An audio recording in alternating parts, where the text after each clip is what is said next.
C'est vrai. Gouverner, c'est prévoir. Donc on a anticipé, Moussa. Déjà dans la phase aller, en tout cas par rapport à ce qui s'est fait suite en tout cas aux incidents qui se sont produits justement durant ce match de Coupe du Sénégal, on a demandé à ce que l'équipe visiteuse ne se déplace pas avec ses supporters.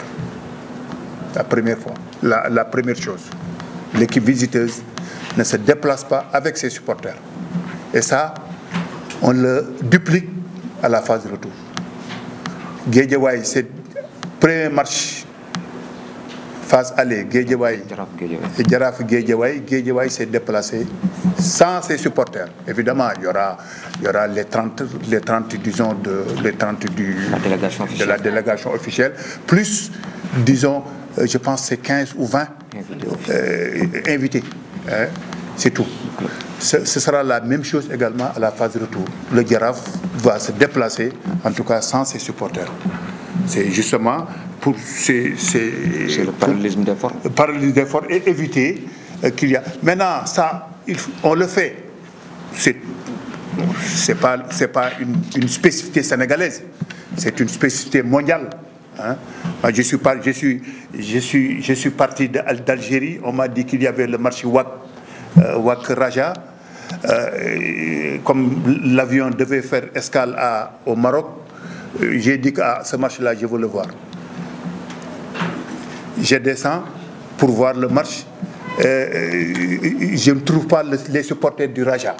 J'ai dit, mais qu'est-ce qui se passe? Non, Raja n'est pas autorisé, en tout cas, à venir avec ses supporters. Un exemple. Et ça, c'est depuis 4 ans. Pour dire simplement qu'on a pris toutes les mesures. Et également, il y aura toujours, à chaque fois de besoin, on renforce, en plus, disons, de la commande du service d'ordre au niveau club. Tous les matchs à gros enjeux sécuritaires et populaires, en tout cas, nous demandons à la direction de la sécurité publique par le biais de commissaire d'ambassade, en tout cas, de renforcer la sécurité. Donc, ne vous en faites pas, à ce niveau, on a fait le nécessaire. La deuxième question, c'était justement concernant le grand marabout. La deuxième question, maman d'abord, avec la diffusion des matchs. Ouais, ça il va répondre. Allez-y, d'abord.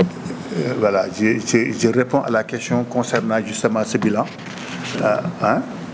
Cher Sadibou, nous avons mis en place une commission technique juste avant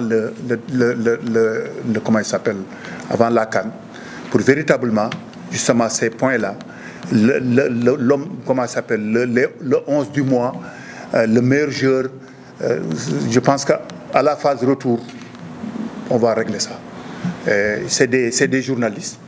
Il y en a un qui est là. Non, ils ne sont pas là. C'est des journalistes. C'est pas exhaustif, hein, les gars. S'il y a des gens, en tout cas, qui sont présents régulièrement dans les matchs et qui veulent, en tout cas, être dans la commission, il n'y a pas de problème. Hein. Donc, on a fait cette commission.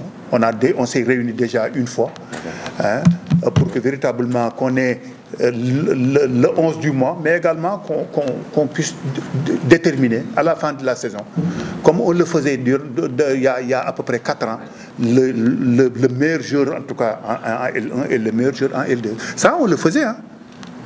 Dans les Sargal passés là, il y a 4 ans ou 3-4 ans, on disait que le meilleur joueur en L1 c'est tel. Hein?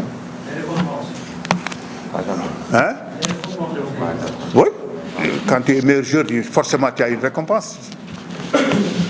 Forcément. Je ne sais pas si c'est monétaire ou bien si c'est symbolique. Au décideur d'en parler. Bon, pour la question de Marème, je pense que...